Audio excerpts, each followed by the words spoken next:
Thanks for tuning in to the Flashback Horror Movie Podcast. I am your host, the Prime Minister of Sinister, Don Nice. And with me, as usual, is the Pajama Pants Playa, John Grande. What's going on, John? I'm good, man. How you doing? I'm doing good, man. It's Friday. The weekend is almost upon us. I am ready. It is kind of, like I said, it's kind of cold here, about 30 degrees after having, 3 or 4 beautiful days of 60-plus degree weather. Spent a lot of time outside, but finally, the day of the podcast, I'm stuck inside, but it couldn't be a better day, man. I'm ready to continue with part 2 of our 1981 year in review. Are you ready for that? Hell yeah, ladies and gentlemen. Today, the body count continues. No doubt, no doubt. Actually, it's kind of ironic you say that. Friday 13th, part 2 is part of this group. We talked about it a little bit last time, but we actually didn't talk about it. Did you have a chance to catch anything this week? Or I did, and I actually was really caught up with work and all this stuff, but I did. I actually had the privilege to sit down and watch, not Hush, Hush, Sweet Charlotte. Whatever Happened to Baby Jane, which is a movie we talked about on a past episode. And it was so cool giving this one a kind of a rewatch because it is one of the best from the 60s. When it comes to 60s horror, it's one of my favorites. Basically about Bette Davis and Joan Crawford, and they were both once like young, promising child stars. And Joan Crawford kind of got into really high regarded films, and then through one way or another, you're not really sure throughout the whole thing, Joan Crawford actually gets into an accident and gets crippled.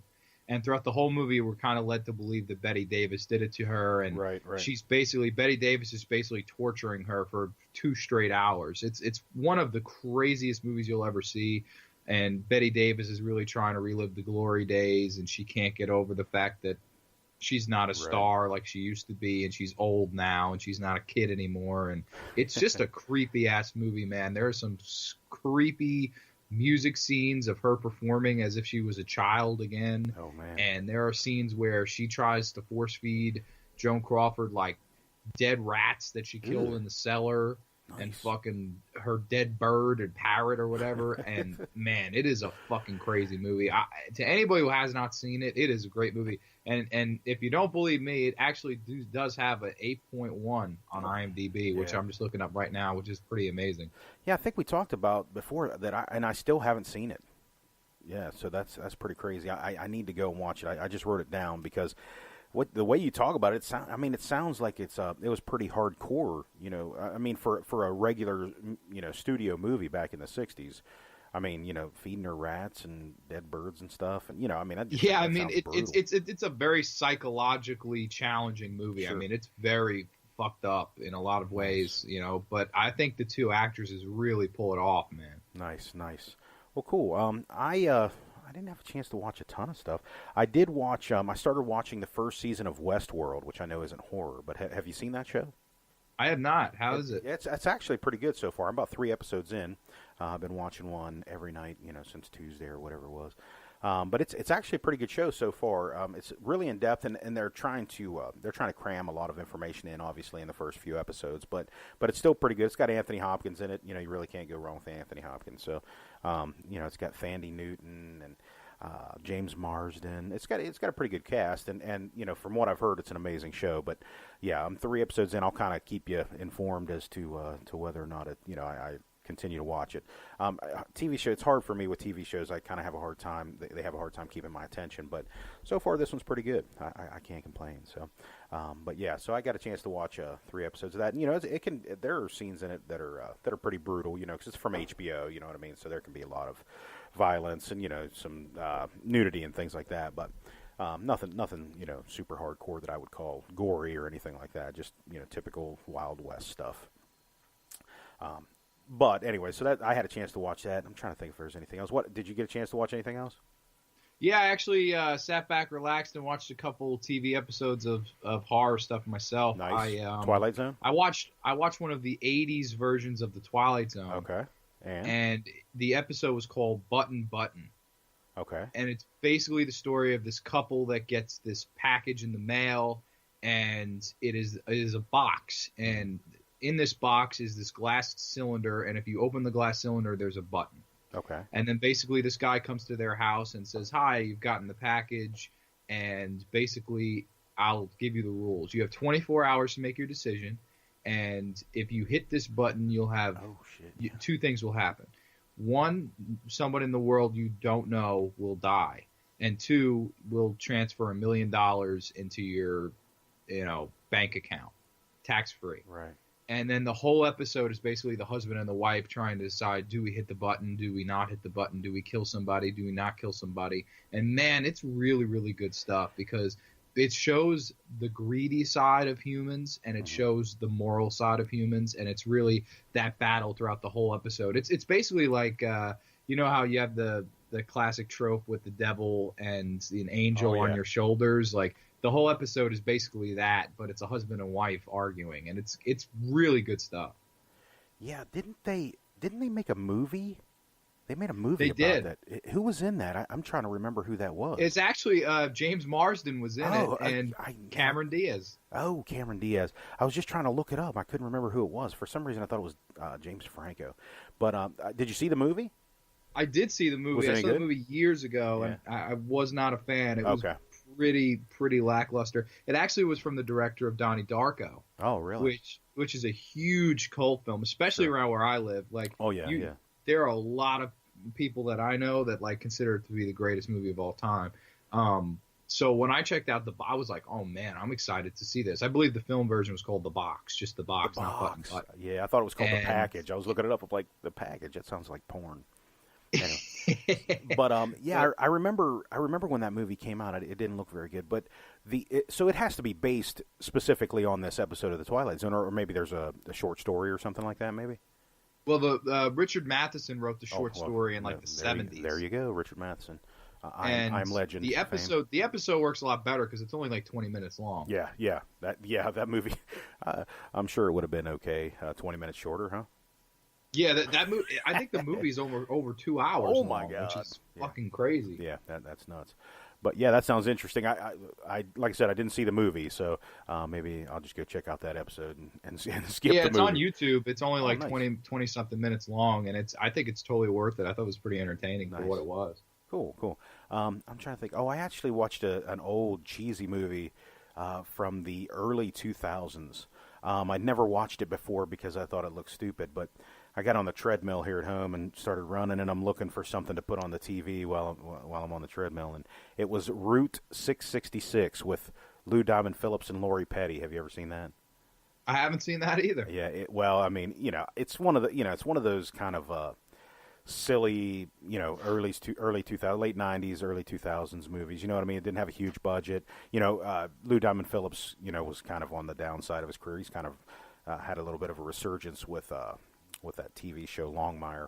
But anyways, it was okay. I mean, Lori Petty is very, very hard to deal with as an actress, in my opinion. That's just my opinion. Which that reminds me about an actress. Remind me when I'm done here. But anyways, they're transporting their CIA or FBI or whatever they are, U.S. Marshals, that's what it is. And they're transporting a guy who was in the witness protection program, who is Steve, oh my gosh, the black guy in Halloween, later Halloween movies, the Man in Black, Steve something or other. You know who I'm talking about. Yeah, I know who you're talking about. And what happened was he's supposed to,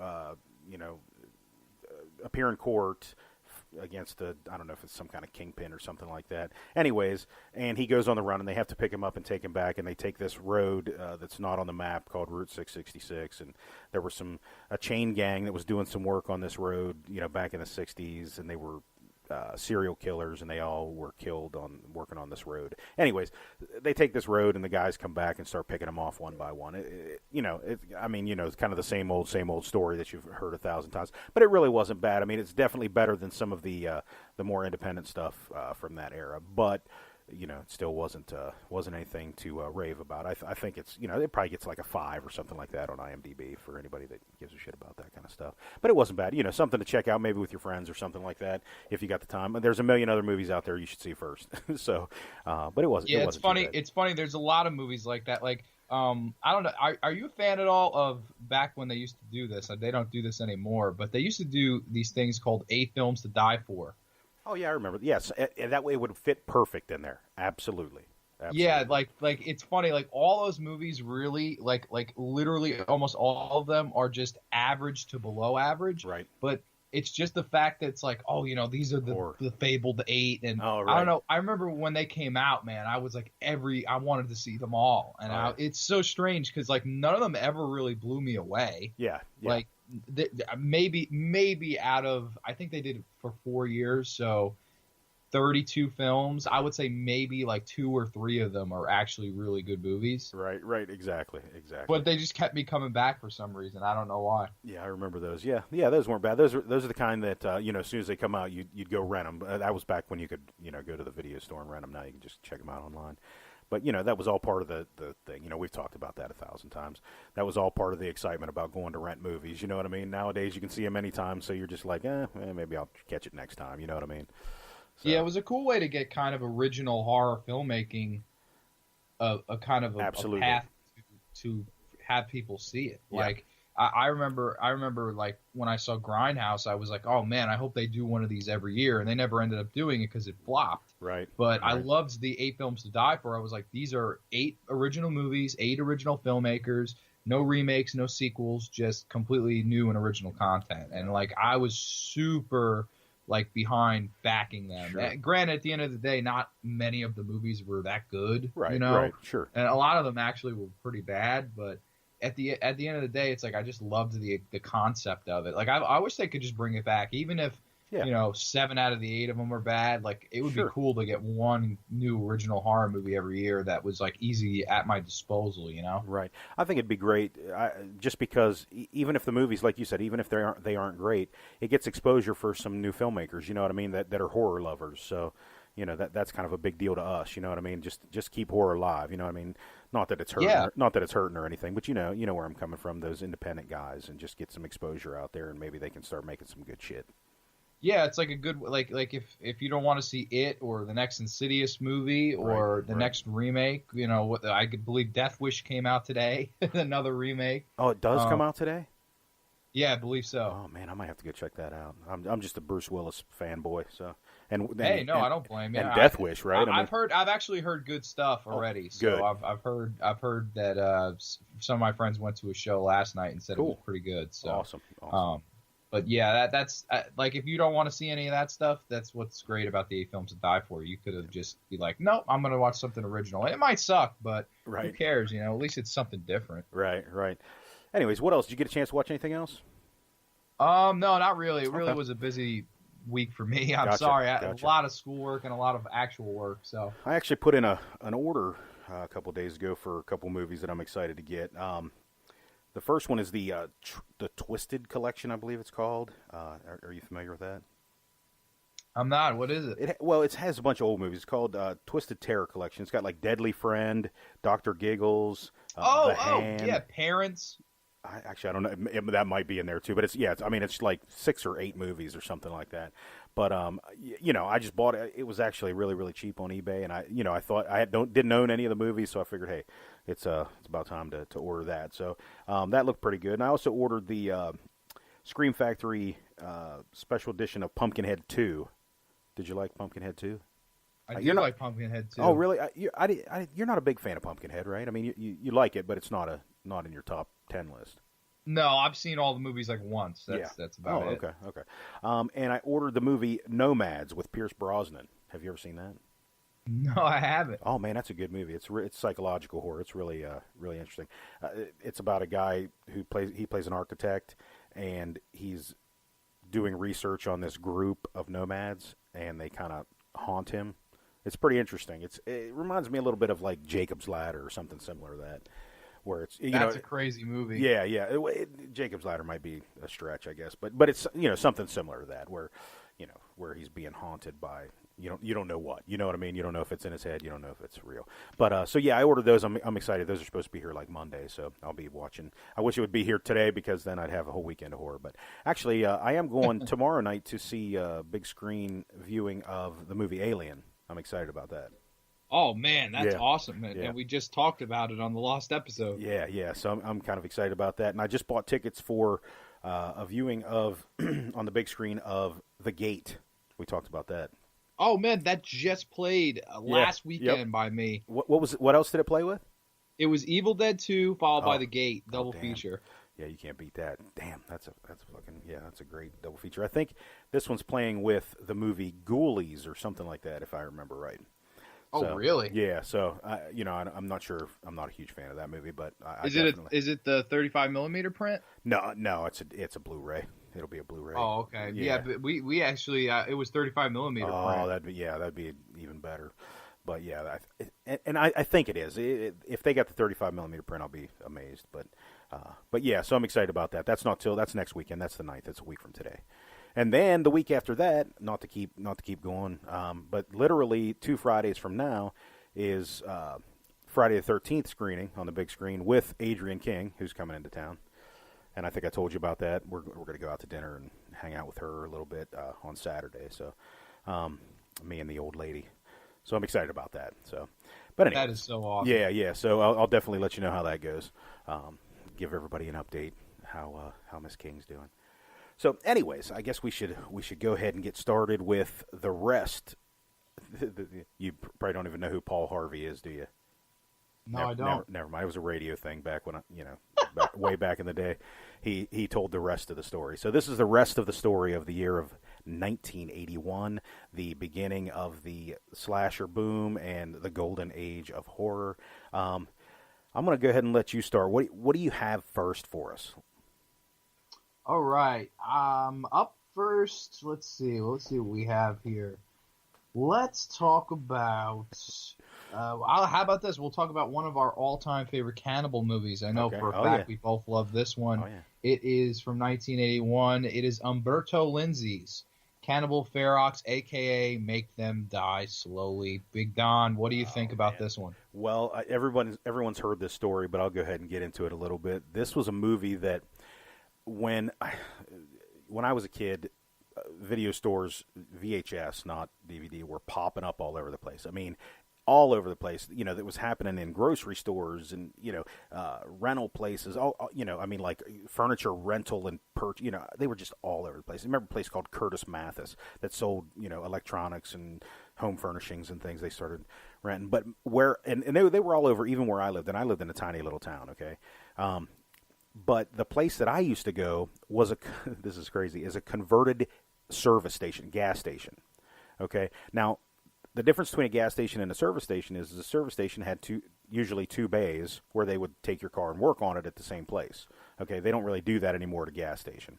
You have to go to some place that's just for fixing your car. Anyways, what the person did is the service station closed down. They bought it and they made the bays where they would work on the cars the area where they put all their videos. They put a bunch of videos in there. And I believe it still was a gas station, but it wasn't a service station anymore. So anyways, I would go in there, and they would have, everything on the wall. And I saw what was called then, on this VHS, was called Make Them Die Slowly, which, you just said that was also what it was known as. And it said on the cover, banned in 37 countries, or how many ever countries it was, right? So, to an 11-year-old, or however old I was at the time when I saw it, that was just like, I'm renting that shit.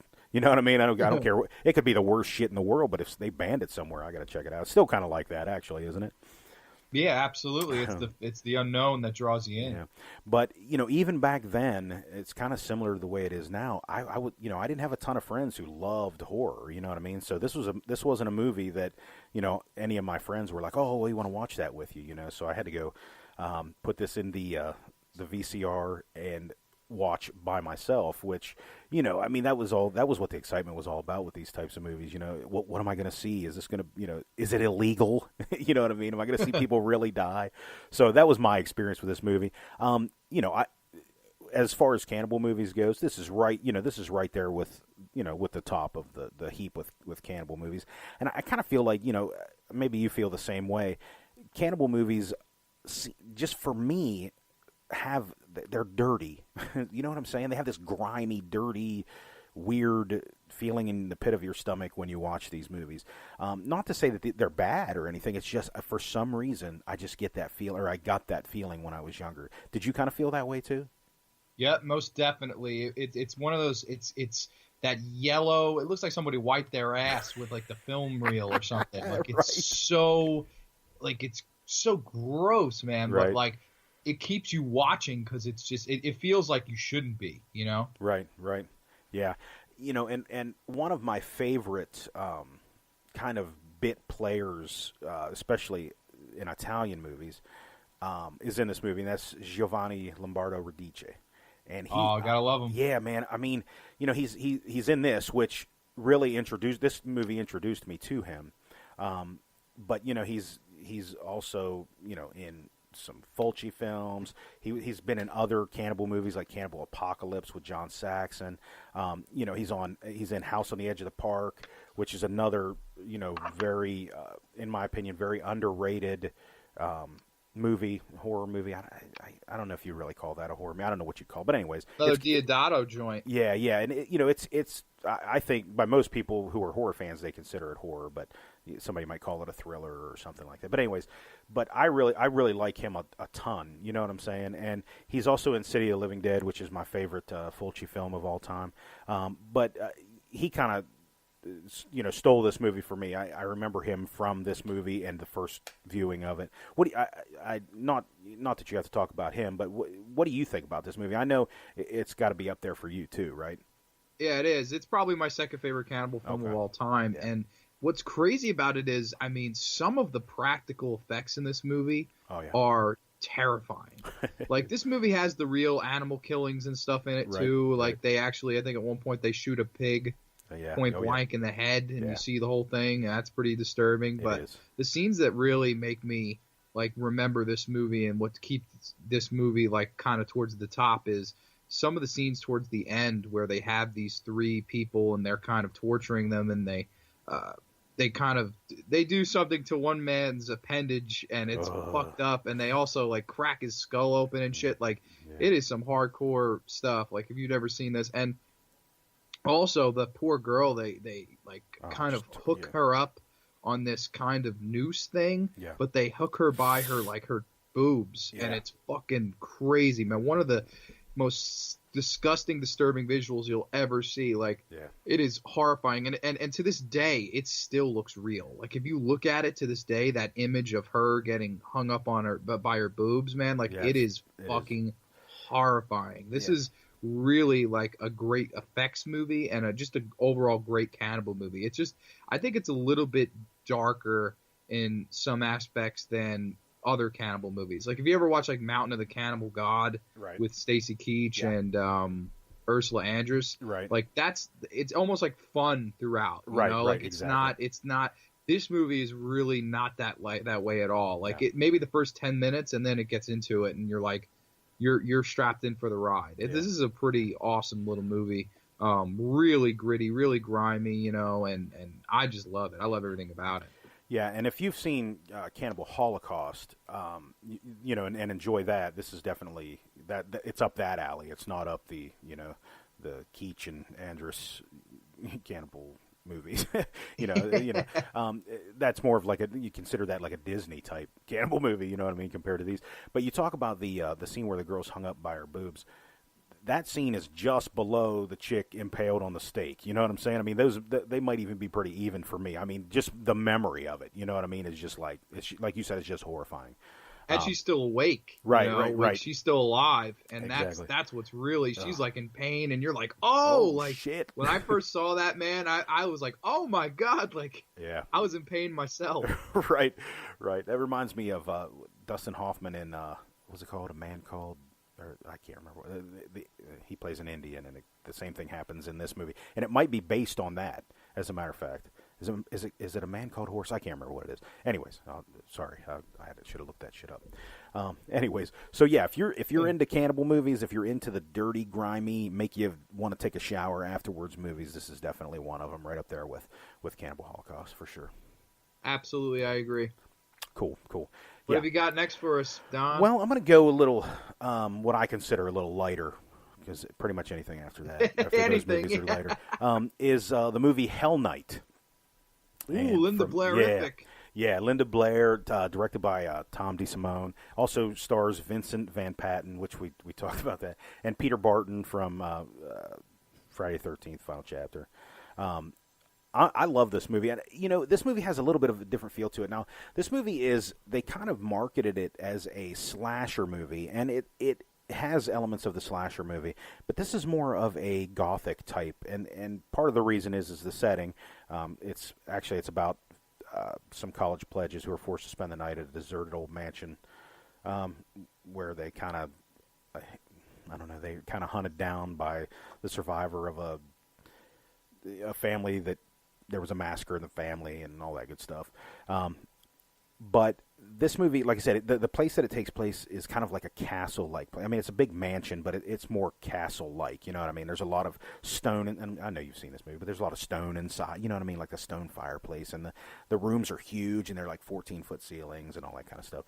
But I really dig this movie, and it just came out not too long ago, just a couple months ago or a month or so ago on Scream Factory. And I was so excited because this is a movie that has a really bad DVD release. I believe it was an Anchor Bay release, and it was a really bad release in my opinion. But this movie looks fantastic. The extras are really cool. Actually, Linda Blair actually came back to talk about it.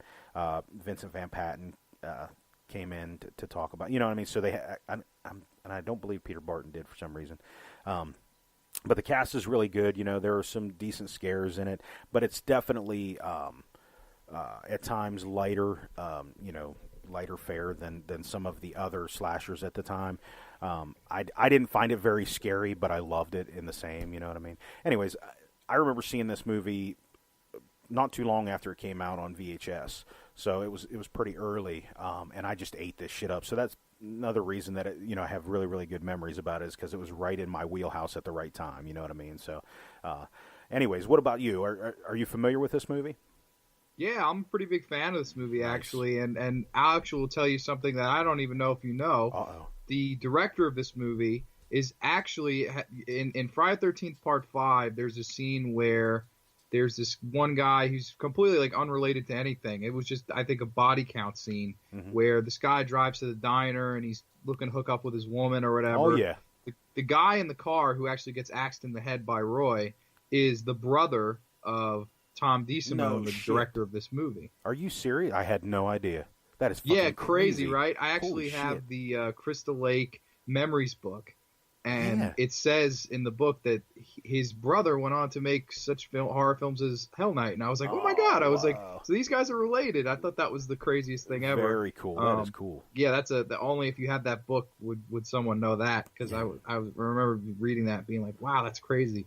But yeah, I love this movie, man. I look at this as like, I agree with you. It's not like as hardcore as a slasher as like movies, other movies this year, like The Prowler, Friday the 13th Part 2 or whatever. But I think it's a lot of fun, man. I mean, you have some fun kills in this one. I always remember the guy that kind of goes into the maze, like the hedge maze.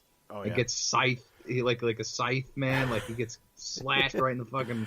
That's some crazy shit. Like, I remember when I first saw that, I was like, oh shit, like totally caught me off guard. Yeah. And it's just a fun little slasher movie, man. Like I always liked the setting, like you said. Like I always thought it was kind of extravagant, like that haunted, I don't know if you'd call it like a manor or a state or something like that. And like, I don't know, I love it, man. And Linda Blair does a good job in this movie. She does.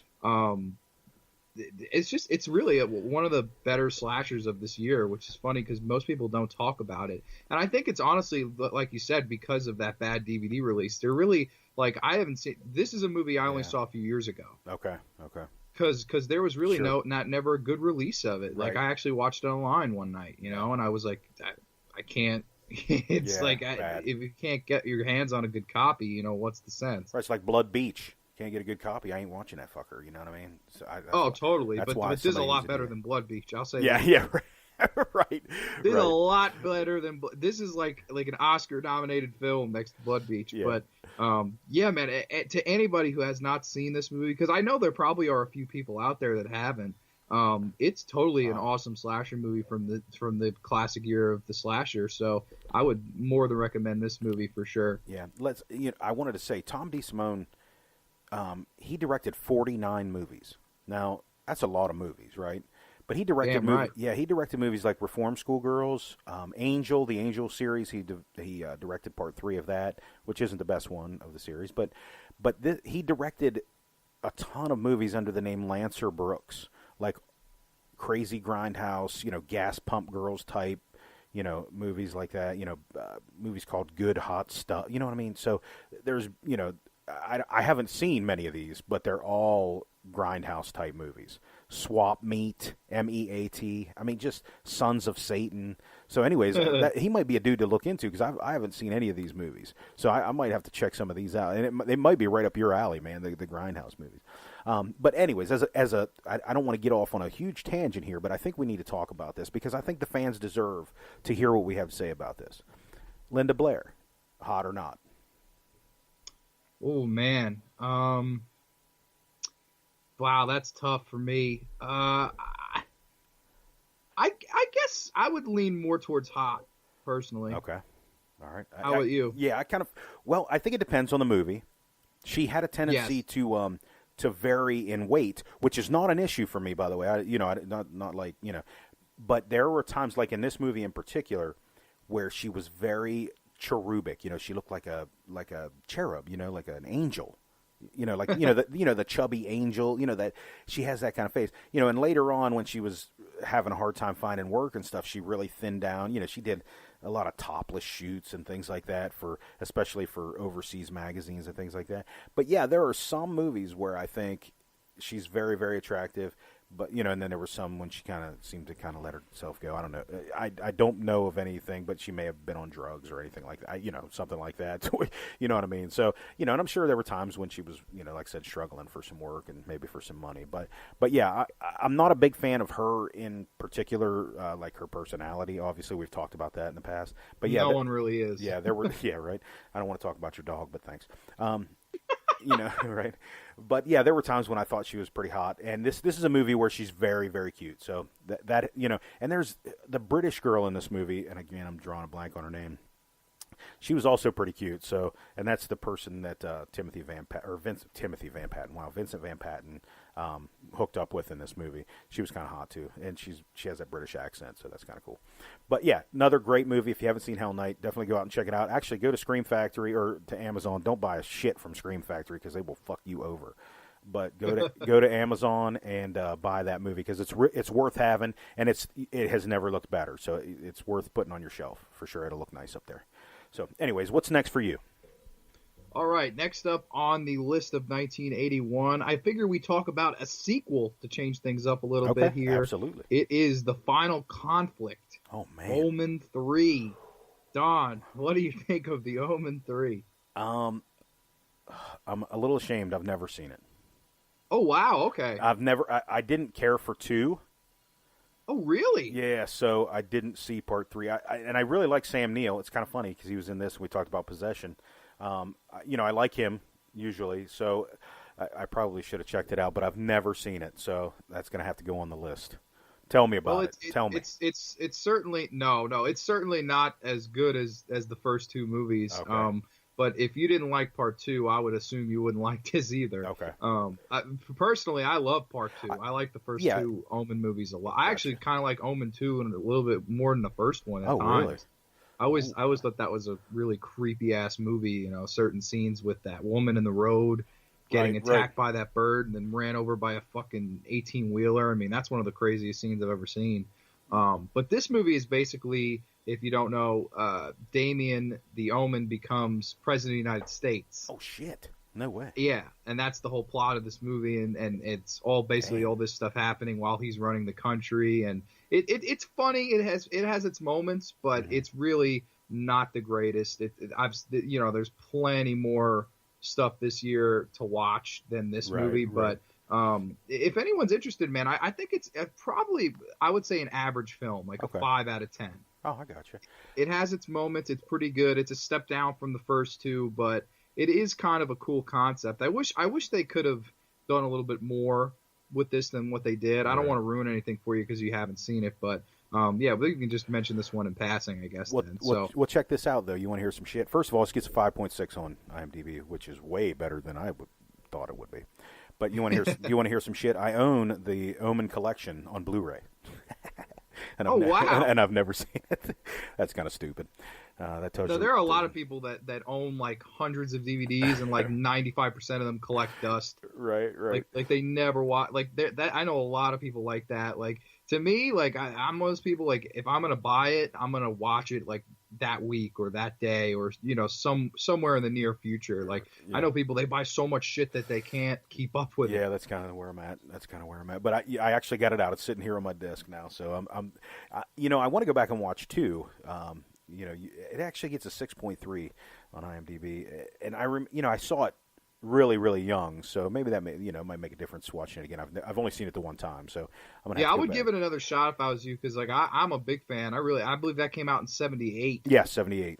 Yeah, which is another classic year in horror. But yeah, I really like that movie a lot. I would say that's easily the best one after the first one, or even the best one overall, in my opinion. But yeah, cool. Part three is definitely a step down. I wouldn't expect much with it, but gotcha. it is kind of fun in spots. Yeah, I might have to just do a back to back. You know what I mean? Just get it over with. And an Omen double feature. Yeah, nice. Without the original, which I'm a big fan of the original. I thought the original. The really original is a fantastic movie. Yeah, so cool. Yeah, I'm excited about that. All right. Okay, for me, I'm going slasher again. I just can't help it. Well, you can't really help it. It's like every other movie on here is a slasher. Right. And this is another one that just recently I purchased on Blu-ray, and that is Happy Birthday to Me. What do you think about Happy Birthday to Me? I am a pretty big fan of Happy Birthday to Me. It's one I had not seen in a long time. It is one that I have only seen the one time, but I remember really, really digging it. Well, how about you? Oh, yeah, man. Happy Birthday to Me it's one of those ones that was kind of under the radar for me. I had seen everything before I'd seen this. You know what I mean? It was one of the ones that for whatever reason, I just never got around to. And for people my age, growing up and to see this movie and to see Melissa Sue Anderson in this movie was pretty cool, because she played kind of a goody two shoes type, old West, girl in Little House on the Prairie, which was huge. I'm sure you've heard of that show, right? Yeah, okay. I've seen episodes of it. Okay, cool. So yeah, so seeing her on there, it's kind of weird. I was so young watching that show. She seemed so much older, and I don't know, it just seemed different. But to see her in this movie and to see the character that she played, it was really, really interesting. And to be honest with you, when I first saw it, it kind of took me out of the experience of the movie. You know what I mean? To see somebody that I had, seen from the age of, 6 on in this TV show where she played, like I said, I don't want to say a goody two shoes, but you know what I'm saying. It was a family wholesome type show. Not that she's not wholesome in this movie, but I don't know. It was just really interesting, and it kind of took me out the first time that I saw this movie. It took me out of the film, but I've seen it so many times since then. I think the kills in this movie are the best part of the movie. Not to say that the movie isn't great or a good movie, but I thought the kills were pretty cool in this movie. One in particular, well, a couple in particular. Guys lifting weights, and the weights are dropped on him, and a guy's fixing his motorcycle, and he's got the wheel up, and he's revving the engine, and the girl, I just gave it away. The killer throws his scarf into the wheel as it's spinning, and so I thought the kills in this were really good. It reminds me a lot of My Bloody Valentine at points, because it's kind of it's a small college town instead of a small mining town, but so there's a little bit of that in there, but I thought it was very original. The storyline was original. Obviously, the kills are the kills, but I really liked the movie a lot. I thought the cast was okay. I don't believe there's anybody else in this movie that's big, if I can remember correct. And she's not even that big, but she was at the time.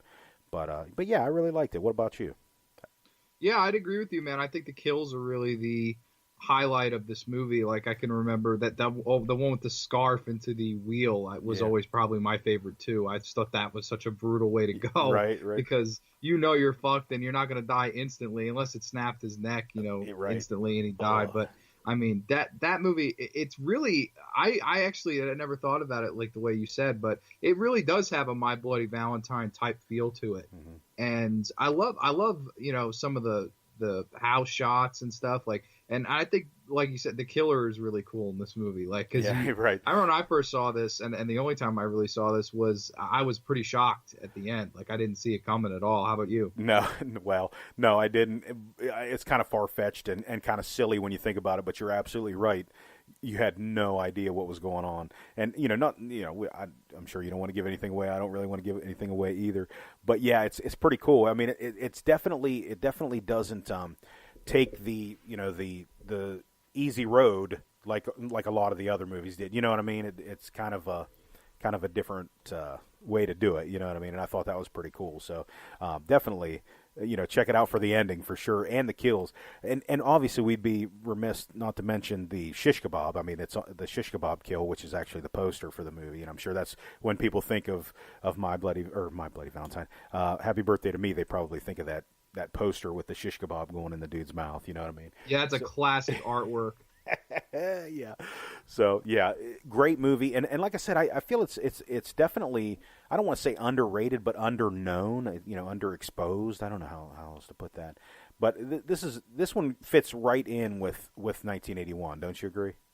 Yeah, and what's crazy about it is it's so easy for movies like this and Just Before Dawn, like they get lost in the shuffle with this year because you had so much primary A stuff. Right, exactly. Like, and not to say that Just Before Dawn or this movie are considered B stuff. No, it's just when you have Friday the 13th Part 2, Halloween 2, The Burning, The Prowler, like all these movies on the surface, like if you show those movies to anybody, that's the ones they're going to want to watch first. Those primary kind of big studio name kind of movies. Absolutely. And that's why these movies kind of get lost in the shuffle. Like, oh, would you rather watch Happy Birthday to Me or Halloween 2? Well, if you're posing this to somebody that's never seen them, of course they're going to say Halloween 2, but it's not to downgrade this movie.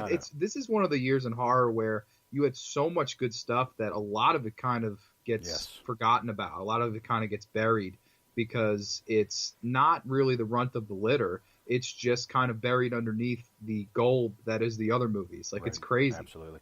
Yeah, and when you're as big a fans as you and I are, not to pat us on the back or anything. As a matter of fact, you could probably call us nerds. Oh, you could definitely call me a nerd. Yeah, you know what I'm saying. For you, but I mean, yeah, I feel the same way. But it's much more exciting at this point in my fandom to check out the movies I haven't seen 1,000 times. You know what I mean? I don't know what else I could glean from watching Friday the 13th Part 2 for the 700th time. You know what I mean? I mean, I could probably, word for word, repeat the movie for you. And not to say that I don't still do that sometimes, but I don't know. It brings back a little bit of that excitement from when you were, first, uncovering these movies to watch something that you haven't seen that many times. And Happy Birthday to Me was one of those for me. And now that I own it on Blu-ray, I'll probably wear this son of a bitch out too. But I guess that's just the way it goes when you're as big a fan as we are. So, but anyways, what do you have next? The list is still long, and we're definitely not going to get to all of them, guys. Sorry. Definitely go on Wikipedia. Just type in Google list of movies, horror movies from 1981, and this list will come up. Go check them out and watch, look at those and watch the ones you want to watch. We'll get to as many as we can here in the next, hour or so.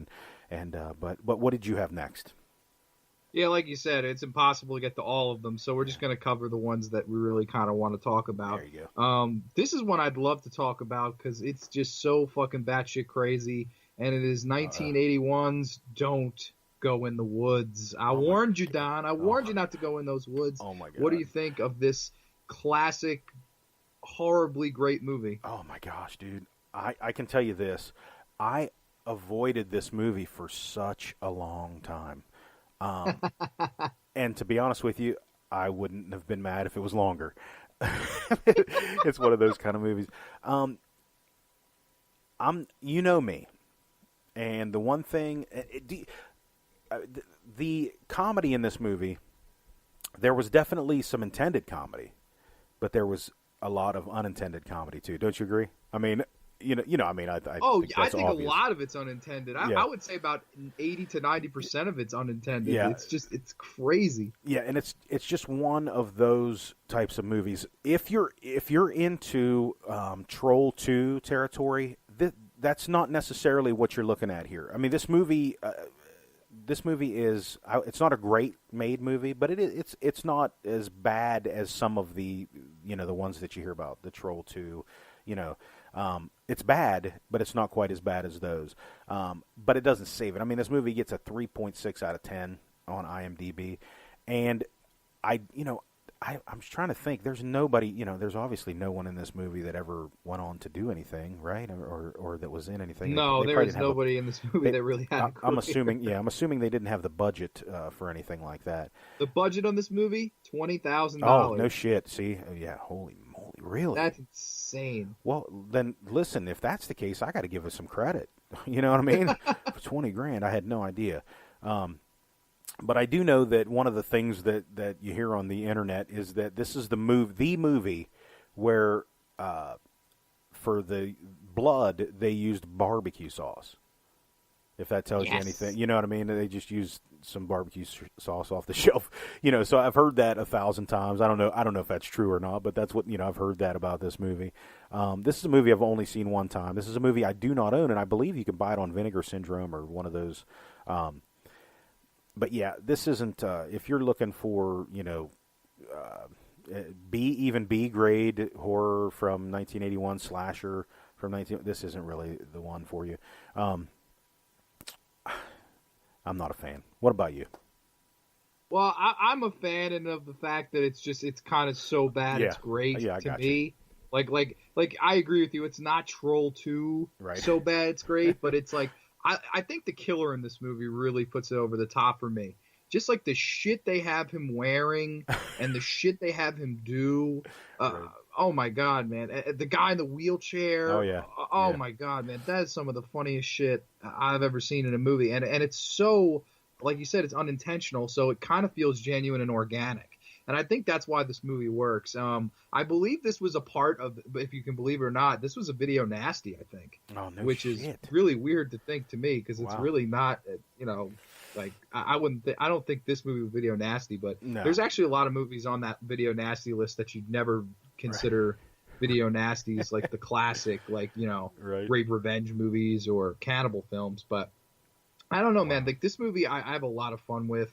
It's like you said, it's dirt cheap. It was one of those movies they went back and dubbed over it, right. Like after they finished it, and like there's just, it has more problems than a math book, but it's It's something about just how awful it is that just keeps me coming back to it. I love this movie. It's just so horrible, but I love it. Like it's I don't know how to explain it. It's like it reminds me of like a Polonia Brothers movie.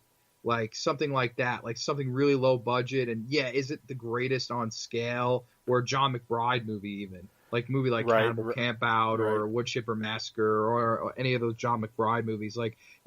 Sometimes like Cannibal Campout and Woodchipper Massacre, when you hear those titles, you're like, oh my God, am I about to watch something great? And like when you put it on, it's really not. Yeah. Like when I saw Woodchipper Massacre, I was like. Oh, this is going to be the next Chainsaw Massacre. This is going to be, it's nothing like that. It's not it's not even a quarter as good. Wrong. But it's like one of those movies that I kind of appreciate the work that went behind it. And even though it may not be the greatest thing in the world, it totally keeps you entertained, I think, throughout. And it's not a long movie at all. It's actually a really quick watch. Like, I think it's like maybe 75 minutes. Like, it's barely feature length. Yeah. I mean, again, this is one of those ones where if you get together with people to watch movies on a regular basis, especially horror, this is definitely one of those ones that you want to at least put on the list at some point because, you can have a good time. If you're drinkers or whatever, you can definitely have a good time. I mean, you were talking about the killer. I mean, they put like beads on his face, and he was wearing like animal carcasses and all kind of craziness. But anyway, just a lot of silliness. This is one that I've only seen once, so this is another one. Maybe I'll just buy that Vinegar Syndrome or whatever. I can't remember what company it is. I might just buy that just to fucking have on my shelf, just to have a good time with. I don't know.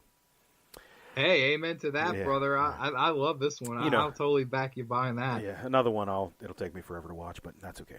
All right, next for me, this is the one I kind of alluded to this one earlier before we started the show.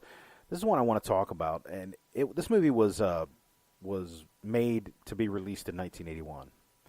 But because issues with another movie in particular, it wasn't. And you know what I'm talking about already, I bet you.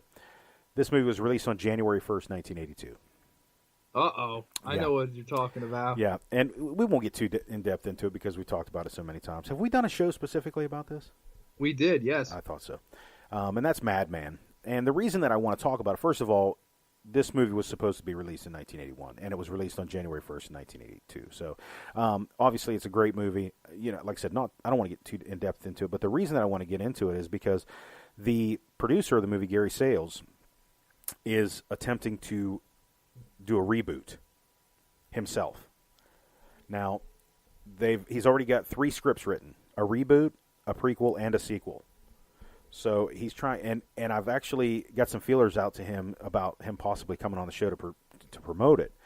But anybody who knows me knows that I definitely don't think that this is the best slasher movie by any means.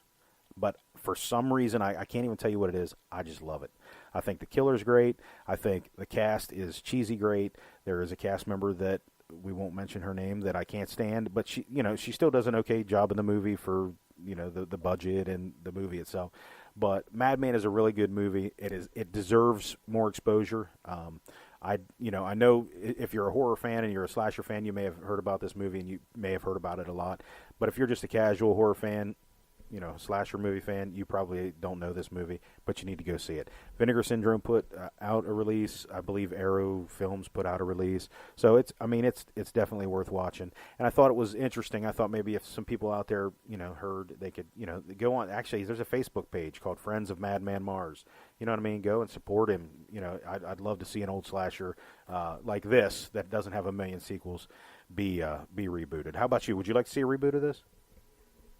I mean, at this point, I'll be honest. Like, I couldn't care. I could care less about any kind of remakes or reboots or anything. Like, I'm personally just like, I feel like it's been done to death. But I do think if you were to do this movie over, you could do it better. Oh, yeah. But I think at the same time, you could do it a lot worse. I think it's one of those, like, that's the thing with reboots. Like, I think usually the mentality from the filmmakers are, we're going to do better. Right. And then like, they don't always capture that feel, you know. And this movie, the best thing about this movie is in my opinion, is the legend of Madman Mars and the atmosphere. Yeah. It's a great atmosphere, great legend, great story, the campfire tale. Right. It's fantastic. Yeah. And if anybody can get their hands on the old Anchor Bay DVD, I'd recommend that over any of the other, even the Blu-ray, I'd actually recommend it over, because that's the real way to watch this movie, in my opinion. A little scratchy. That creepy, that scratchy kind of blue tint. I love that. That's fantastic. But I agree. Yeah, to be honest, I'm not crazy for reboots anymore. Like all power to them, and I'll see it if it goes to a theater and stuff. But I'm not going to shit my pants over it. Sure. I like the original movie well enough. I think it's like an average, I'd say middle of the road for me. Sure. But all the power to them if they want to redo it, and hopefully they do a good job with it. Yeah, I'm excited. So, I think it'd be cool if he actually is the one rebooting it, because then it'll stick a little bit more to the original, hopefully. But anyways, so what's next on your list? Yeah, and before I get into that, if you guys want to hear our like full thoughts, we did like an hour and a half episode on Madman. Totally check that out if you can. This is that one's, I don't know how many months ago we did it, but pretty recently, I think. Yeah. Okay, next one on the list. Let's get another really bad one in there. All right. I like to talk about the bad because then we'll save the best for last. All right. Kind of the better ones. Have you ever seen Midnight from 1981? John Russo. Yeah, John Russo of Night of the Living Dead and the Majorettes fame, and the Booby Hatch. The Booby Hatch. He's written a few. He's written a few books. I've never seen it. You are lucky. We'll gloss over this one because it is one of, if not the worst movie on this whole list. Oh, wow. There's also a movie I had on this list that I've never seen, but I have heard even people that like everything hate it. And it's a movie called Scream, and it's not the Wes Craven Scream. It is Scream from 1981. I can't remember the director's name. Something like Quisenberry. I don't know. I've never seen the movie, but I've heard it is the worst movie of this year. Is it Gay Quisenberry? No, I don't know. I don't know where I came up with that. I don't know. I'm not sure. But Midnight is a horrible movie about like this crazy cult that kidnaps this girl, and like it is one of the most boring movies of all time. Really one of the worst of this year. And another movie, I'm just going to list all the bad ones, the ones to stay away from. Inseminoid, which is an alien ripoff, which is terrible. Awesome poster though. Have you ever seen the poster? I don't know if I have. The poster is hilarious. Well, basically the film is about this woman who gets like, they're in space. It's the same setup as Alien, and she goes out of the spaceship, and she basically gets attacked and raped by this alien. Okay. Now she comes back on the ship, and then basically the whole rest of the movie is her murdering the crew, and then it leads up to the last 10 minutes where she gives birth to an alien, and the poster is her giving birth to an alien. Okay. So yeah, I see this poster. Yeah, I've seen it before. The poster is better than the movie itself, but the movie itself is pretty horrible. But like, I love that poster. Like, if anybody knows where to get that poster for cheap, let me know, because I actually would love to put that up somewhere in my house. Like, I think that's a phenomenal poster. Awesome. Yeah, so definitely I would say stay away from those three: Scream, Inseminoid, and Midnight. I know for a fact 2 of the 3 are horrible, and I've never heard anybody say anything good about Scream. I don't know. Have you seen any of those? I'm guessing I've seen Scream at some point, but it's been such. Oh, wait. Yeah. As a matter of fact, just recently, just within the last 6 months, I started watching it. And hold on, could you say that? You tuned out for like a good 10 seconds. Sure. Yeah, within the last 6 months, I've seen bits and pieces of this movie.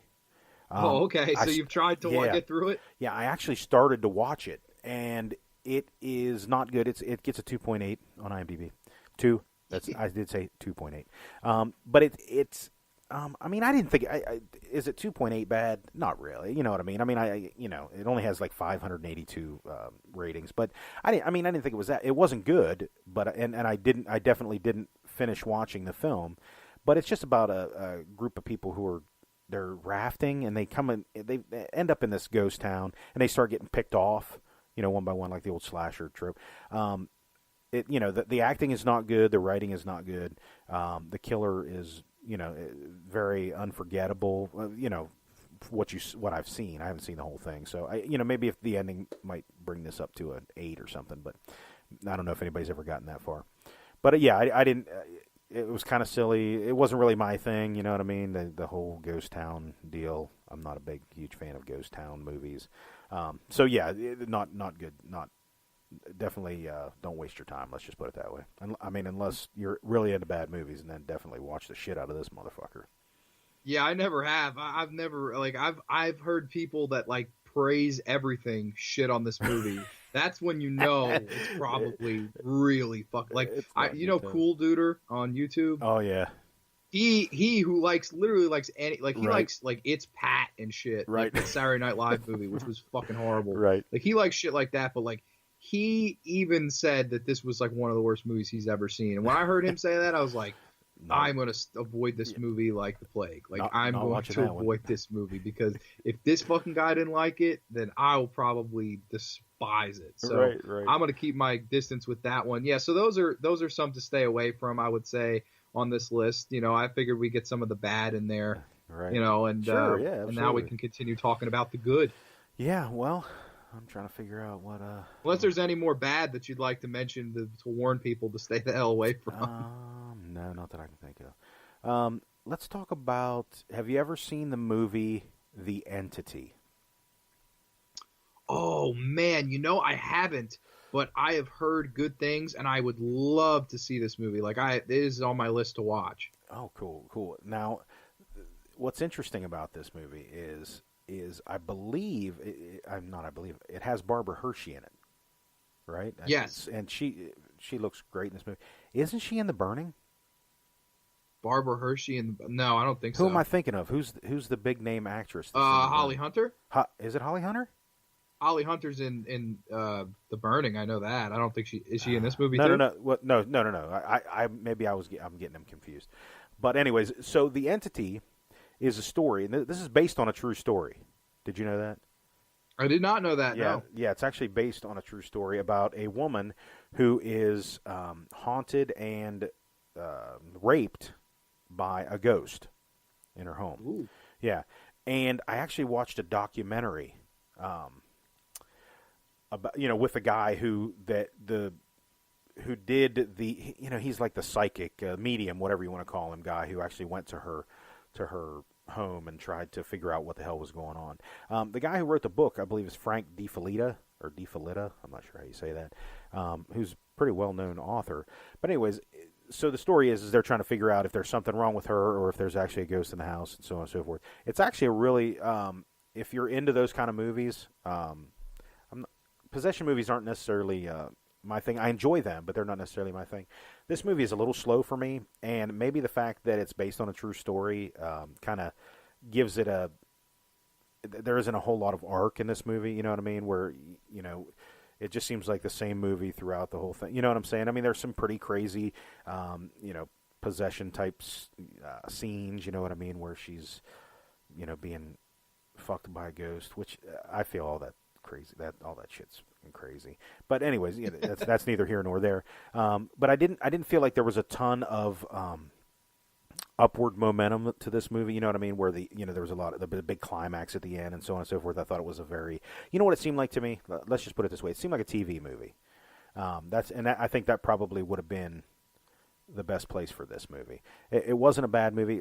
Barbara Hershey looks great in this movie, all that good stuff, but there just wasn't a lot of substance to this movie. And due to the fact that I'm not really into that kind of stuff, maybe that might, that obviously has something to do with it. If you're into that stuff, then, this might be, you might really consider this a good movie, but I didn't really consider it that great of a movie. I enjoyed it, but it wasn't, it definitely wouldn't make my top even 15 of this year. So, but you say you have never seen it. I think you can. As a matter of fact, I think it just came out on Blu-ray also.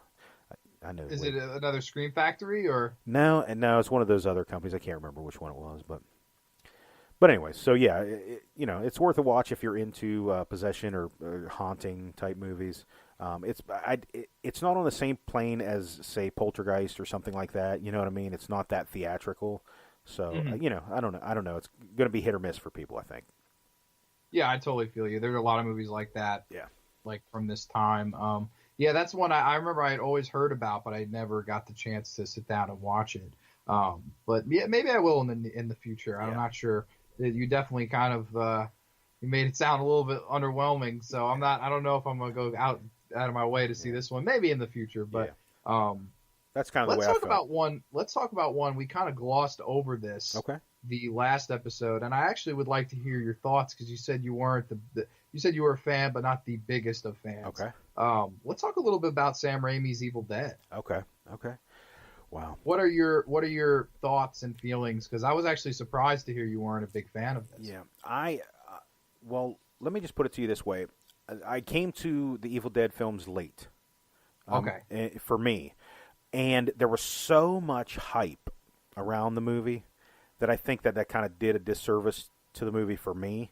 I just wasn't what I was expecting. It wasn't as crazy as I was expecting. Now, looking back at the film now, I missed a lot of things because I was young and didn't pay attention to certain things. You know what I mean? Like the filmmaking process, how it was shot and things like that. So, you know what I mean? So I kind of missed out on that. I did, you know what I mean? It didn't seem to be. I didn't really care about that kind of stuff when I first saw this movie.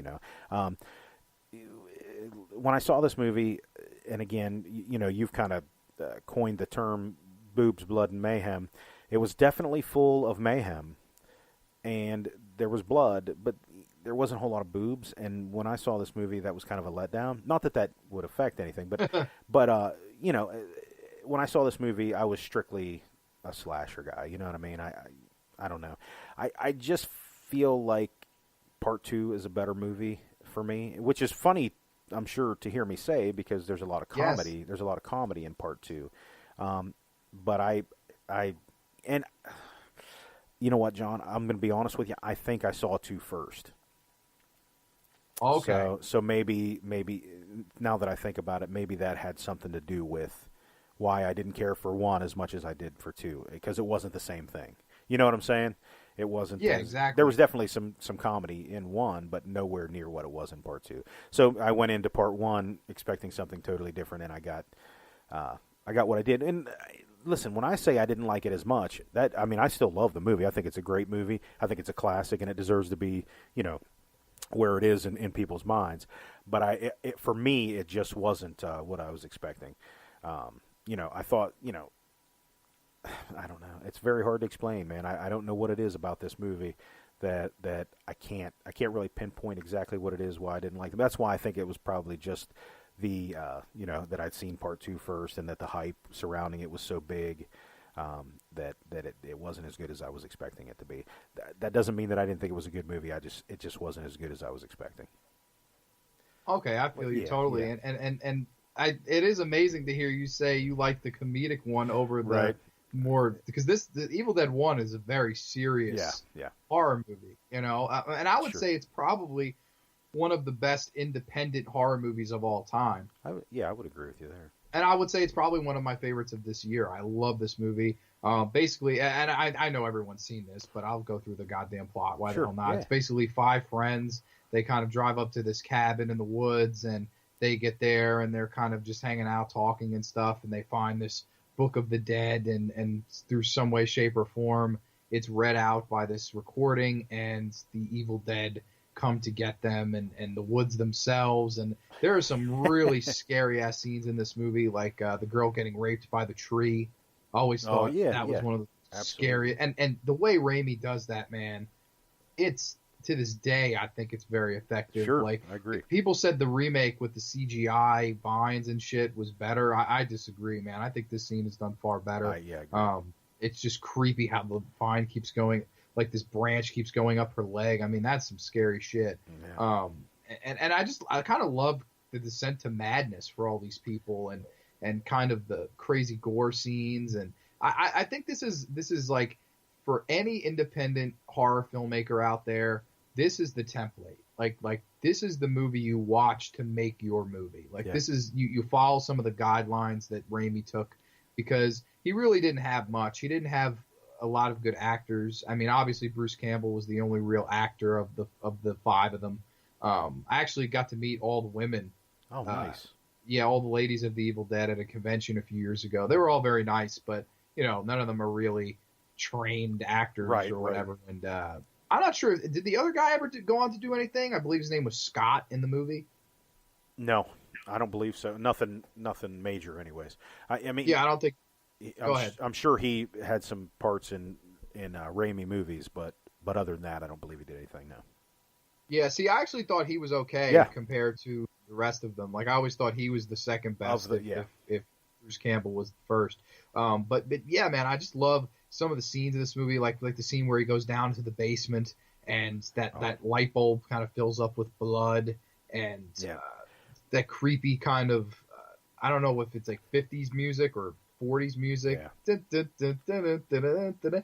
That's some creepy ass shit. Like it's another, like, where it doesn't fit in a movie like this, but it fits because it's so goddamn creepy. I agree. Man, I could go on all day about why I love this movie. I think I will go with this. I think it is one of, if not the best, independent horror movies of all time. And like I said, I think it is the template for which indie filmmakers should follow. I think it has enough mayhem in it.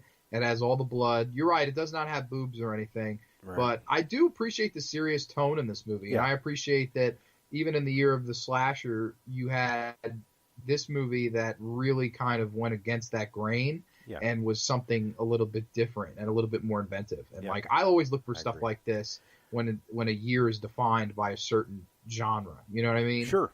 Yeah, absolutely. Like this is probably the best or one of my favorites that isn't a slasher from this year. Yeah.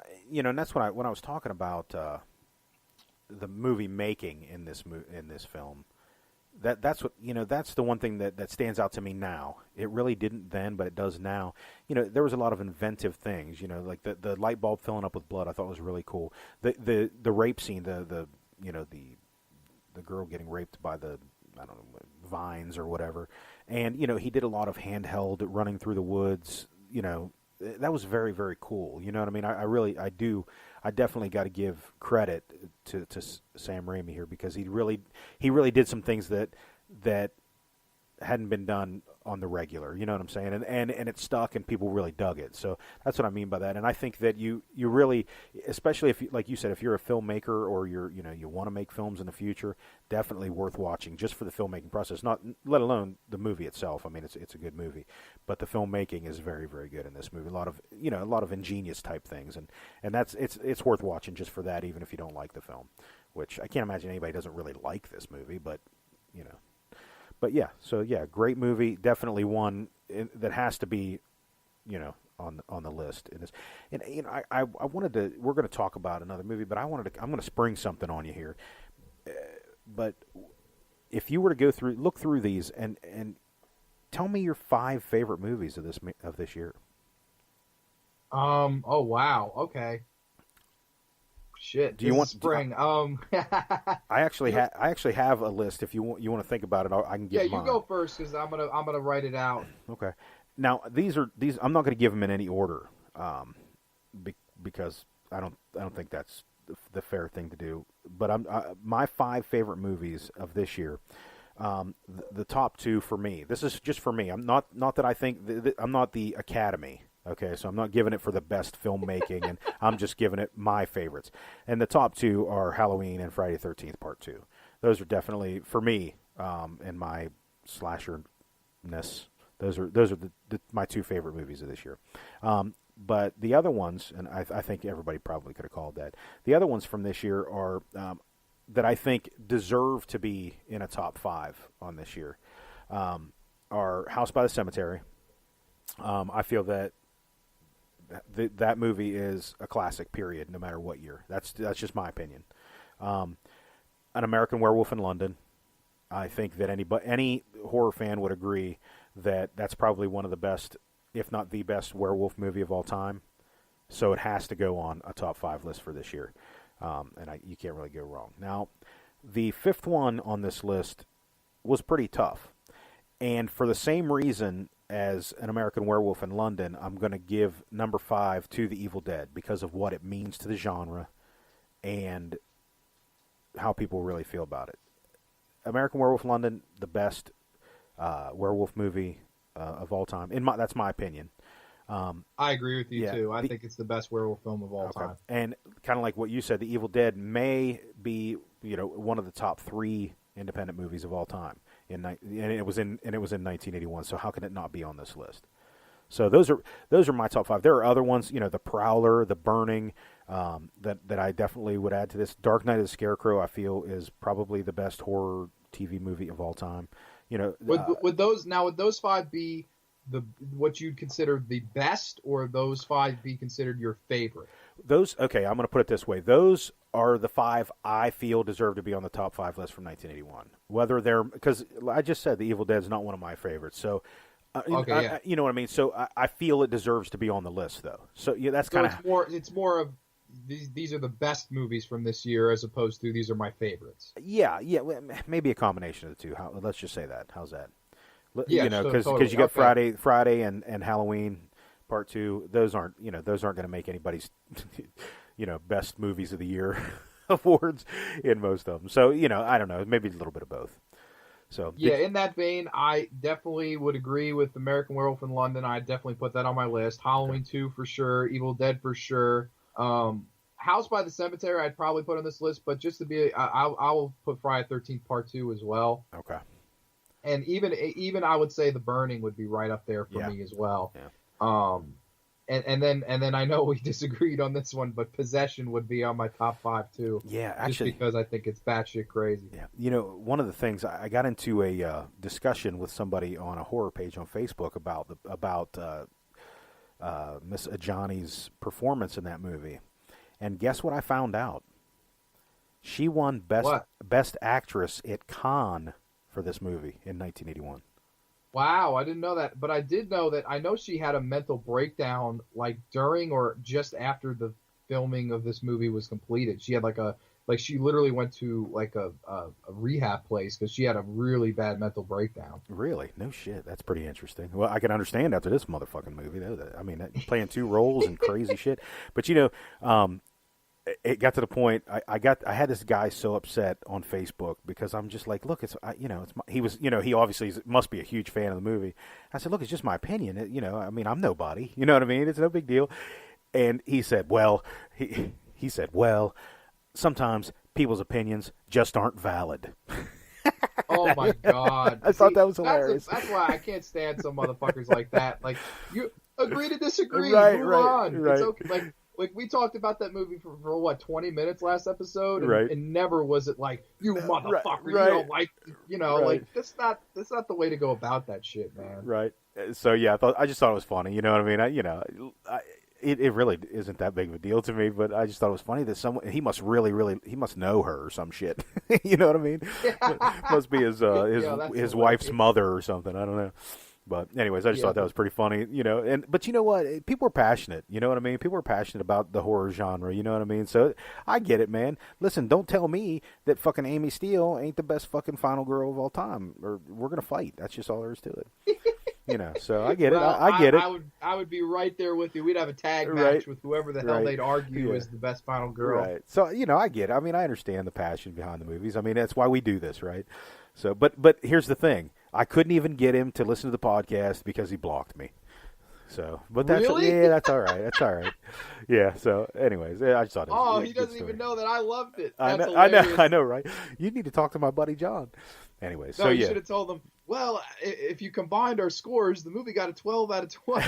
Yeah, no shit. All right, man. So, you want to? What do you got next? Where did we end? I don't even remember now. Well, let's see. I think I just said Evil Dead, so that would make it your turn. All right. We've talked about. I'm trying to think of. Yeah, there's not too many more that I know I definitely want to be talking about. I have like two more. Yeah, I got one on my list. Yeah, I got one. We got one that we're going to end with, so we know what that one's going to be. Have you ever seen The Nesting? I have seen The Nesting, yes. Yeah. I'm glad I saw that because I really like this movie.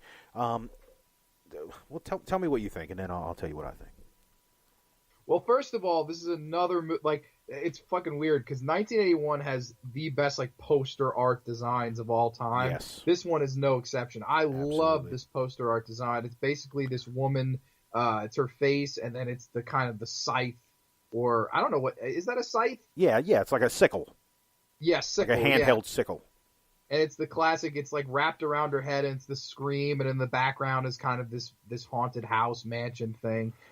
Basically, it's about this girl, and she goes to live in this house, and she's kind of like psychologically a little bit damaged, and she starts seeing and hearing and all this weird shit going around the house, and she doesn't know what the hell's going on. And I'll be honest, man, I really enjoy this movie. I know it's considered to be average by most.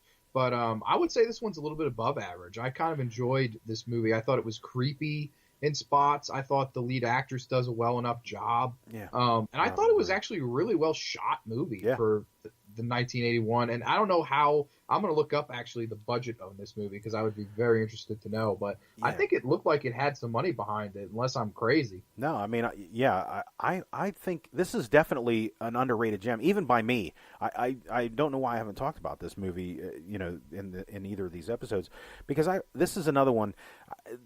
The main character is Robin Groves. She plays like a writer, and it says right here on the IMDb, she's suffering from agoraphobia. She rents an isolated house so she can concentrate on her writing. Well, all this shit starts to go on. She thinks there's something wrong with the neighbors, and the people are weird, which usually happens in these kind of movies.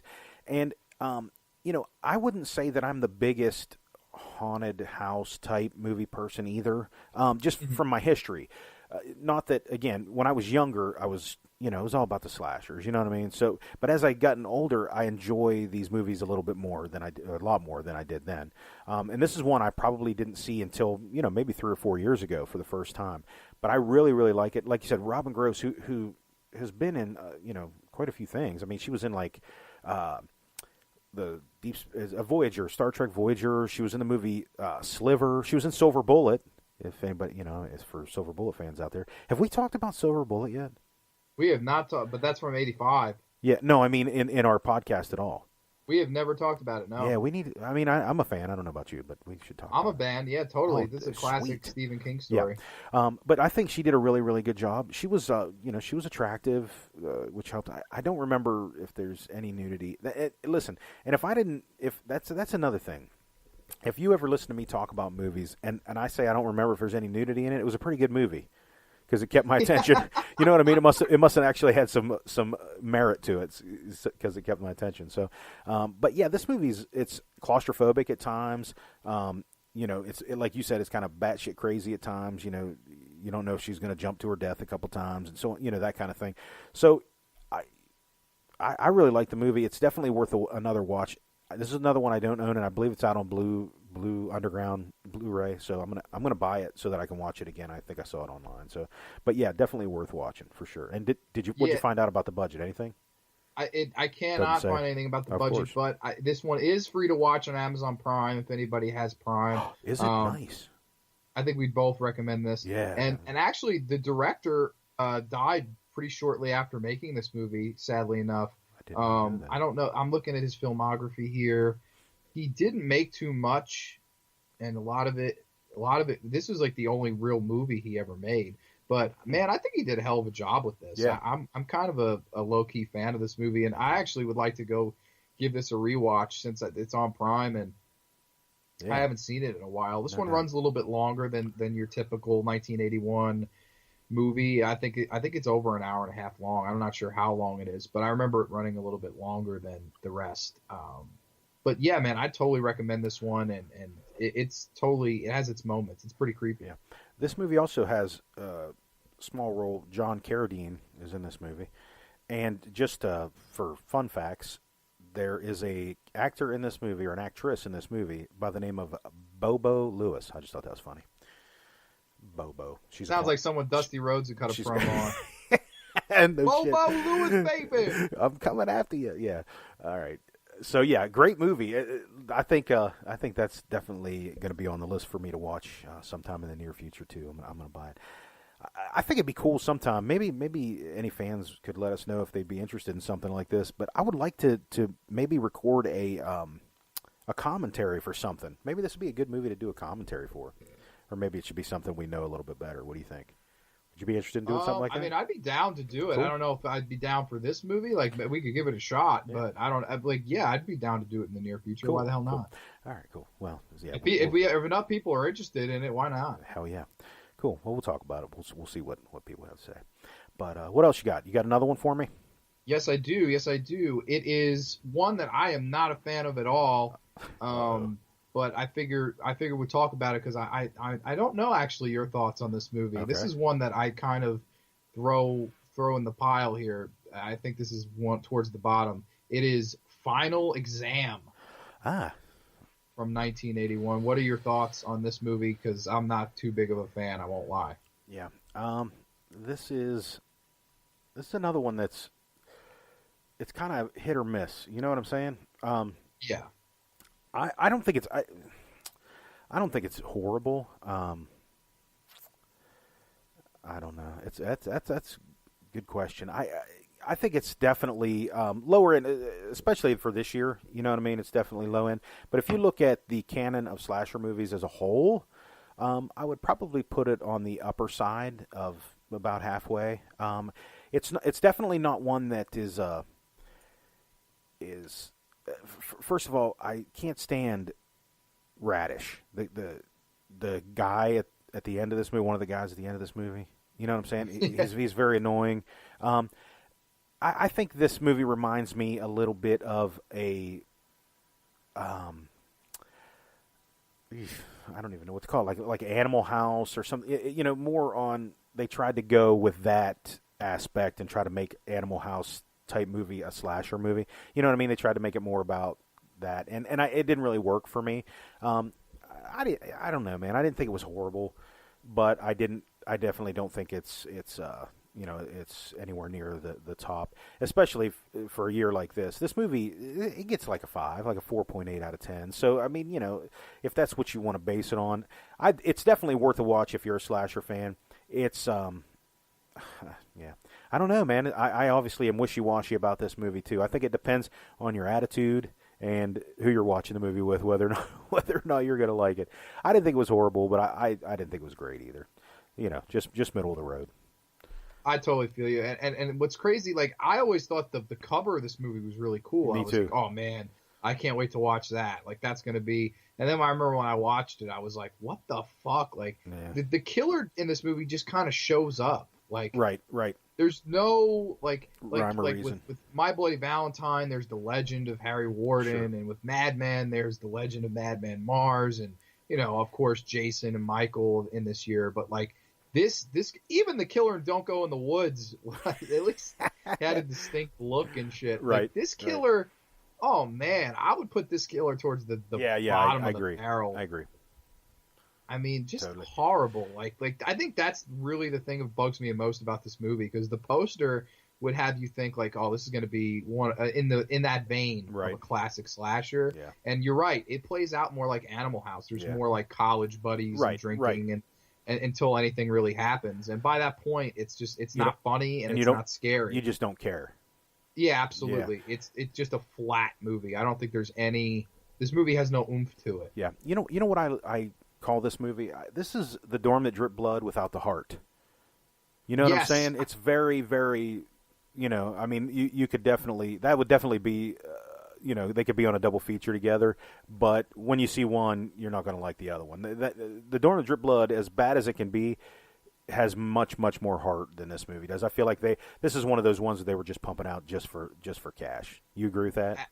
I 100% agree with you. It's like even though it may be a little bit better of a budget than movies like that or Don't Go in the Woods, I think you're right. Like there's more of a heart and charm to those two movies than this. Like this movie to me is like to me, if you want to look at a movie to avoid making, if you're trying to make a slasher, I would watch this. Don't make this movie. Right. This movie is just, bottom of the barrel for me. While it's not as bad as a movie as like Inseminoid or Scream, or granted I haven't seen Scream, but I would say this is like towards my bottom of this year for sure. Yeah. Looking at on IMDb, the budget on this movie was estimated to be about $374,000, and it grossed $3 million. Now, at the time, you think $3 million, that's not that bad, but there's also movies like Friday the 13th made for $100,000 more than this movie that made $42 million. You know what I'm saying? So, it obviously showed people just didn't care about the movie because they didn't keep going back or they didn't tell their friends about it. So, I mean, it especially now that you can get it, relatively cheap on DVD or Blu-ray, definitely, check it out. But I wouldn't go out of my way to see this movie unless you're just a true slasher fan. And if you are, you've probably already seen it. So. Yeah, totally. And here's a question for you though. Okay. Did The Burning do well in the theater? Like that's something I actually don't know at all. Did that movie perform well? Because I'm surprised to hear a movie like this made even $3 million. So I would be like, I would wonder, would a movie as good as The Burning, probably my next favorite slasher after Halloween 2 and Friday 2 in this year, how did it do? Do you know? Well, I'm not sure how much the movie made, but the difference between The Burning and most of the other movies made around this period is The Burning had a budget of about $1.5 million. And that's a lot of money for a slasher movie back then. What it made, what it grossed, I got to be honest with you, I'm not sure. That's a great question. But The Burning had, it had a pretty decent, budget behind it. You know what I mean? Which they used well. I mean, it's definitely, the special effects are great. And, the casting is good. So, it's not like they didn't use the money well. But I think that's just the difference between The Burning and a lot of movies at this time. And I'm trying to find out exactly a figure as to how much it made, but there's no, I don't know, it seems kind of spotty. They talk a lot about weekly earnings, but they don't talk about a total amount here, especially on Wikipedia and or IMDb. So I don't know how much The Burning made. I'm guessing it had to be much more than that, right? I mean, I would hope so. I think it's probably my favorite next to the other, the big ones of this year. Right. So I would hope it made money. But I think that was a theme of this year. It's a recurring theme that like they would release these movies almost by the weekend or every other weekend. Yes. We talked about movies like Night School and Graduation Day and Final Exam and Dorm Drip Blood, Pranks, whatever. Right. It like a lot of these movies came out and just flopped, even though the point was to make a lot of money. A lot of them made okay. They made their money back. They didn't flop to the point where they lost money. But I think, the whole theme of most of these movies was let's rip off Friday the 13th. Right. And, some successful. I would say Prowler, The Burning, and Madman were all successful at doing that. But, like, financially, I would like to know how successful they were, because we never got a Burning 2. Right. And we never got a Madman 2, and we never got, you never got sequels to these movies. They were all very standalone and kind of, lived and died fast, Yeah. I'm still looking for the information online. The Burning, it says made over $1 million in Japan alone. So, I would guess it probably made, between 6 and 8 million, something like that. I don't take that for gospel, but I'm guessing that's probably, and it couldn't have made 10 because they definitely would have pumped out a couple more of them if it had made over $10 million. So, they made sequels on movies that made much less than that. So, but yeah, I agree with you. The Burning is, when it comes to slashers, one of the best slashers of all time. It's definitely at the very least in the top 7 or so slasher movies, in my opinion, if not higher than that. So, but to see a movie like this make $3 million just goes to show, what could have been done. I mean, Final Exam made $3 million. Are you kidding me? Why didn't some of these other movies, make hundreds of millions if this made $3 million? Yes, so, exactly. But yeah, Final Exam is a middle of the road, if not a little lower than that, slasher film. I've seen much worse, but they also get much better. You and I could probably make a better one this weekend. I agree with you. I think it's that bad. So, but anyways, so yeah, Final Exam. I guess be warned. How's that? We'll just put it that way. Beware. That's right. So, anyways, I guess are you ready to end and talk about the final one on the list? We're going to kind of bring it full circle. Do you want to talk? Sure. The only one on my list I didn't mention was Scanners, which I think is kind of boring. That's all I'll say about it, other than, of course, the head explosion scene. Yeah. That's not one of my favorite Cronenberg films. Me neither. I like Videodrome. Wasn't it his first foray? Was Scanners a studio film? Oh man, I don't even know. Anyways, and I was wondering if that had something to do with it. Maybe they had their hands. You know what? I'm real sour on him, on Cronenberg, just since I've heard what he's had to say about the horror genre, or refused to say about the horror genre. So I'm kind of sour on him, but I still love his 70s shit, man. I love Rabid, and I love all that shit. So The Brood, Videodrome, I love those movies. Those movies are fantastic. That's why it kind of hurts your feelings that he would kind of denounce his horror leanings. You know what I mean? And that's really what got him started. Of course. But anyways, so Scanners is definitely kind of a disappointment. I agree with you. It's kind of slow. It you know what it reminds me of? It reminds me of a movie like Firestarter, where it just takes so long to get to the point that I don't really care anymore, and the special effects aren't making it happen for me. So yeah. Anyways, so if anyone hates us now, we're sorry, but that's just the way it is. Actually, there's another. Before we get to the last one, we're going to end with another werewolf film. But there's another werewolf film in the middle of these two werewolf films. Are you a fan of Wolfen? I have actually never seen Wolfen, but I have been to. There's a museum in New York City called like the history of the moving image, and they actually have all the props and effects that were used in Wolfen. Like they have a room dedicated to this movie, and it was really cool to see all the stuff and effects. But I am ashamed to say I have never seen the film itself. It's definitely worth checking out, man. I mean, especially if you dig where this is the one that kind of got buried because of these other two werewolf films. It's Yes. not a bad film. It's got a great cast. It's got Albert Finney. It's got Edward James Olmos, Gregory Hines, Tom Noonan. So I mean, there's a lot of really. It's got Tom Waits in it, the singer. You still there? Yeah, I'm here. Can you hear me? I'm sorry, you were like fading in and out. I couldn't hear you. Oh, sorry about that. I was just saying it's got Tom Waits in it, the singer. Are you familiar with Tom Waits? I am not. Oh, anyways, yeah, so that's kind of interesting. But I think it's an okay movie. It's not as good as the other two, in my opinion, but it's definitely worth watching if you've never seen it, man. You definitely need to put it on your list and move it up high because it's a pretty good movie. It's definitely a pretty good movie. I will. I definitely will give it a check because ever since I saw that stuff in the museum, I was like, oh man, I got to see this. Yeah, no doubt. So, anyways, why don't you go ahead and announce the last one that we're going to talk about? Yeah, so we started with an American Werewolf in London. I guess we started with a werewolf film, and we are going to end with a werewolf film. It is D. Wallace Stone in the classic 1981 The Howling. Joe Dante. No, not. Is this Joe Dante? Yeah, sure is. Oh, okay. Yeah, I thought I was screwing up for a minute. Yeah. Joe Dante joint.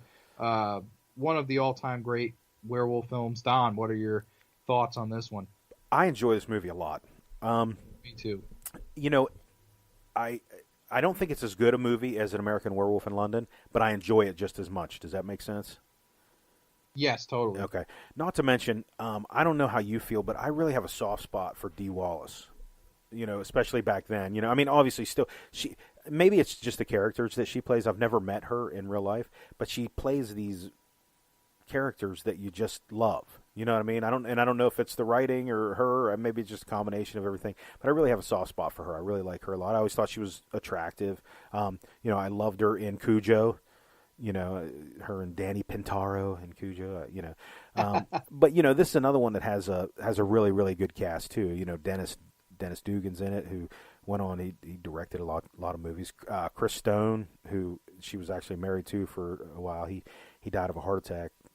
In the early 90s or something like that. So, John Carradine's in this. Slim Pickens is in this. So it's got a really, really good cast. I'm a big fan of this movie. This movie couldn't compete with An American Werewolf in London with special effects. The special effects are very, listen, I'm going to say a word, but it's going to sound bad. They're very pedestrian, but only because the ones, from movies like The Thing and An American Werewolf in London are so amazing. They're kind of pedestrian in this, kind of what you would expect from a werewolf movie. But I still love this movie. It's about a reporter who is has an encounter with a serial killer. I guess is the best way to put it. That's what it says here on IMDb, and she's sent to recover from being attacked by this serial killer, who you come to find out was a werewolf. She's sent to this mountain place where, she's supposed to relax with her boyfriend and just kind of wind down and things like that. And you come to find out that the people of the town are werewolves. So I don't know, man. This movie is more of an adventure type movie to me. Maybe it reminds me a little bit of, say, like I don't know. Maybe it's from the time that I saw it, but like Indiana Jones, that's not a very good comparison. But for some reason, it reminds me of something like that, where they're away from home, the beautiful scenery, and everything's just not what it seems to be. Maybe a Lost Boys feel or something like that. But I really dig this movie. I thought Chris Stone did a good job. I thought Dee Wallace did a great job. Obviously Joe Dante, he's a good director. So I don't know, man. What do you think? Yeah, I'm a fan of this one too. I actually really enjoy some of the comedy in this movie as well. Oh, yeah. I think it's done right in this movie. Right. And I always remember the scene where she's kind of in her hospital bed and she doesn't know what's going on, and then all of a sudden the werewolf is in the hospital room with her, kind of like staring her down, trying to corner her in the room. And I always thought that was a really creepy scene. Yeah. And I always loved that one chick that was in the city or in the town, I guess, that she kind of has one of the last laughs of the film. I don't want to ruin it for anybody who hasn't seen this movie, but I always thought that was the perfect way to end this movie. I don't know. I'm a fan. I'm a pretty big fan. I agree with you. It is nowhere. I don't think it's even close to Werewolf in London. I think that's probably my favorite werewolf film, and this would be up there too, man. I mean, it's funny. It's like you have these 3 movies that came out in '81, werewolf films, and like after this, I can't think of anything other than, I know some people would say Silver Bullet is like the next best werewolf film, but like I'll be honest, like I think Silver Bullet is more of like just about Corey Haim in the wheelchair. Like it's really, there's not enough werewolf stuff in it to me to say werewolf film. Like there's plenty of werewolf stuff in it. And it's fun, one I always had fun with, man. I really enjoy this movie. It's another, great Joe Dante delivered film. He made like the Gremlins. He made, I think, a little bit after this, and of course the Burbs, which I know we both are huge fans of. Man, I couldn't recommend this one more. I think it's a great werewolf film, and I think that it would be cool to watch these as a double bill. Kind of watch. Oh yeah, definitely. Werewolf in London and The Howling back to back. Yeah. Just as a side note, Shout Factory, they have things called Shout Selects, and the Burbs is coming out on that. Oh my God, yes. Yeah, I'll be purchasing that for sure. Yeah, that's another great movie. But Joe Dante. I mean, he has, he's done everything. It seems like everything that he's done is enjoyable. It might not be the best movie of all time. Movies like Inner Space and Small Soldiers and things like that. You know what I mean? You wouldn't call him, like, I don't know if I'd call him a great director, but you really enjoy his movies. Does that make sense? Totally. Yeah. So you can't go wrong with Joe Dante. I mean, I can't think of anything. I mean, he directed the original Piranha movie, for Pete's sake. Who doesn't love that movie, for Pete?